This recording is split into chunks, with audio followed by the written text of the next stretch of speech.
Hi hello namaste welcome to Sudha Patruni food and vlogs. Hi అండి, అందరూ ఎలాగున్నారు? బాగున్నారా? మేము కూడా చాలా చాలా బాగున్నాము. ఈరోజు మరొక మంచి స్వీట్ రెసిపీతో మేము ముందుకు వచ్చేసాను. అసలు మామూలుగా ఏంటంటే అందరికీ స్వీట్ అంటే చాలా ఇష్టం ఉంటుంది, ఎందుకంటే ఎక్కువగా స్వీట్ని ఇష్టపడతారు.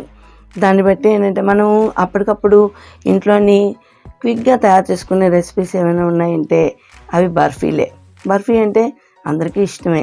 ఇకపోతే నేను ఈరోజు మైదా పిండితోని ఒక మంచి రెసిపీ, అంటే మంచి బర్ఫీ రెసిపీ మీకు చూపించబోతున్నాను. ఓకే, ఇంక స్టార్ట్ చేసేద్దామా?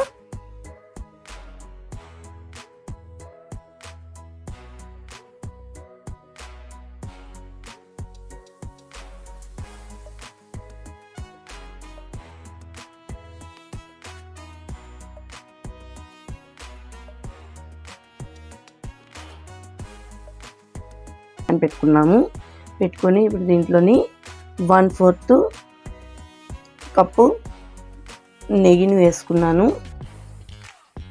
నెయ్యి కొంచెం హీట్ అవ్వాలి. నెయ్యి హీట్ ఎక్కింది కదండి, ఇప్పుడు మనం ఇందులోకి 1 కప్ మైదాని వేసుకోవాలి. ఈ ప్రాసెస్ అంతా కూడా మీడియం ఫ్లేమ్లో పెట్టే చేసుకోవాలి. మీడియం ఫ్లేమ్ కన్నా లో ఫ్లేమ్లో కూడా పెట్టుకొని చేసుకున్నా ఇంకా మంచిది. అంటే కాస్త లేట్ అవుతుంది కానీ పర్వాలేదు, ఎందుకంటే మైదాతో చేసిన ఈ బర్ఫీ అంటే వైట్గా ఉండాలి, మనకి బ్రౌన్ కలరు రాకూడదు.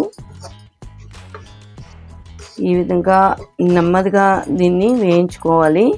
అంటే మంచి వాసన మాత్రం అయితే సువాసన రావాలి, కానీ మాడిపోకూడదండి, ఎందుకంటే బ్రౌన్ కలర్ వచ్చేస్తే మనకి రెసిపీ అంతా పాడైపోతుంది. సో అదే ఈ రెసిపీని ఏంటంటే మనం ఈ బర్ఫీని ఏదైనా ఫెస్టివల్స్లో కానీ, అలాగే ఇంటికి ఎవరైనా వస్తారన్నా కూడా, అలాగే మన ఇంట్లో తినాలన్నా కూడా ఈ రెసిపీని మనం తయారు చేసుకోవచ్చు. చాలా క్విక్గా అయిపోతుంది. మనకి స్వీట్ తినాలనిపించినప్పుడల్లా ఇలాగా తయారు చేసుకుంటే చాలా బాగుంటుంది.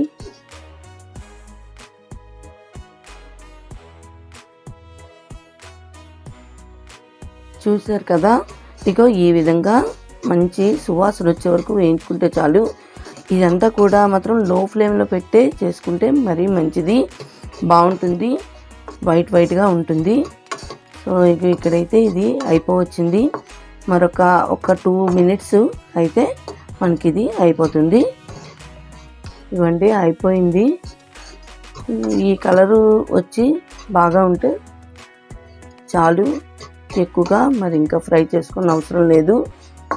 బాగుంది, మంచి సువాసన వస్తున్నది. ఇంక దీన్ని తీసేసుకుందాము.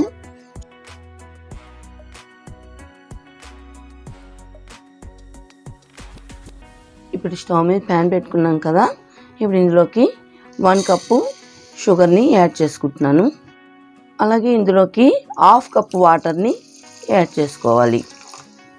మిక్స్ చేసుకొని తీగ పాకం వస్తే చాలా, అంటే మనం ఇలా పట్టుకుంటే ఏంటంటే ఒక్క తారు వస్తే సరిపోతుందన్నమాట.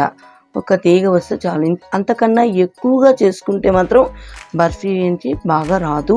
ట్రేకి ఆయిల్ అప్లై చేసుకొని ఈ విధంగా మైదా పిండి కొంచెం వేసుకొని ఇలా చేసుకొని స్ప్రెడ్ చేసుకొని ఉంచుకోవాలి. రెడీగా పెట్టుకోవాలి ముందేను.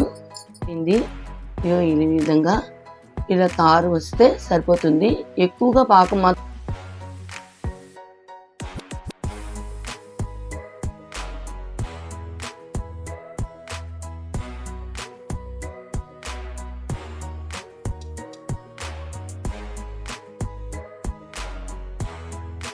లమ్స్ లేకుండా బాగా కలుపుకోవాలి. బాగా మిక్స్ చేసుకొని కలుపుకోవాలి, లమ్స్ ఉండకూడదు.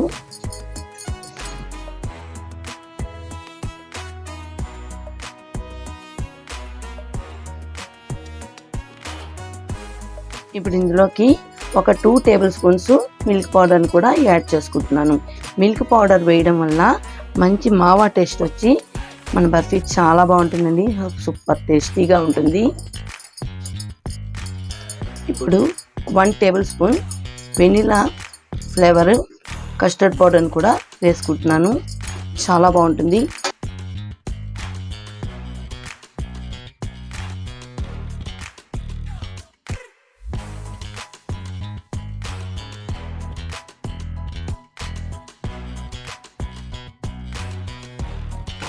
నాకైతే కొంచెం కలర్ కావాలని నేనేంచి ఇందులోని కస్టర్డ్ పౌడర్ వేసుకున్నాను. లైట్ ఎల్లో కలర్లో కూడా సూపర్ టేస్టీగా బాగుంటుంది. ఈ విధంగా కొంచెం కానీ మనం కస్టర్డ్ పౌడర్ యాడ్ చేసుకున్నట్టే కొంచెం లైట్ కలర్ చేంజ్ అవుతుంది, అంటే చిన్న ఎల్లో కలర్ వస్తుంది. అలాగే టేస్ట్ కూడా చాలా బాగుంటుంది. ట్రై చేయండి, బాగుంటుంది. చూడండి ఎలా ఉందో మీరే చెప్పండి కామెంట్స్లో.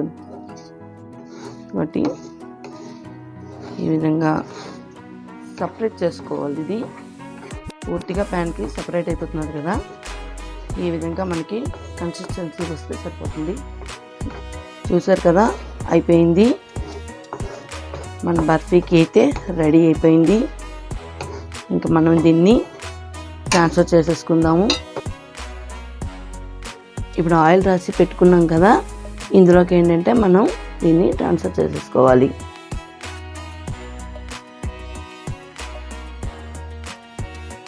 ఈ విధంగా సెట్ చేసుకొని ఒక 10-15 మినిట్స్ వరకు మనం ఫ్రిడ్జ్లోనైనా పెట్టుకోవచ్చు, లేదు అంటే బయట కూడా రూమ్ టెంపరేచర్లో ఉంచేసుకోవచ్చు.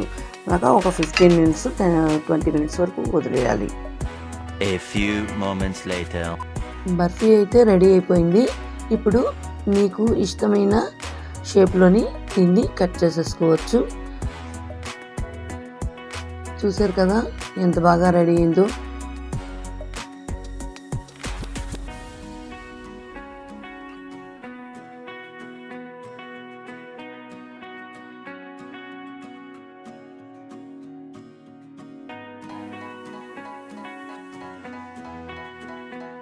చూసారు కదండి, మన బర్ఫీ అయితే రెడీ అయిపోయింది. ఎలా ఉన్నది అనేది కమెంట్స్లో తప్పకుండా తెలియచేయండి. అలాగే ఇంతవరకు నా ఛానల్ని ఎవరైనా సబ్స్క్రైబ్ చేసుకోకపోతే తప్పకుండా సబ్స్క్రైబ్ చేసుకోండి. పక్కనే ఉన్న బెల్ ఐకాన్ని క్లిక్ చేయడం మర్చిపోవద్దు. లైక్ చేయండి, షేర్ చేయండి. అలాగే మీ తాలూకా అమూల్యమైన అభిప్రాయాలను మాత్రం కామెంట్స్లో తెలియజేయడం మాత్రం మర్చిపోవద్దు. Okay friends, take care. Bye bye.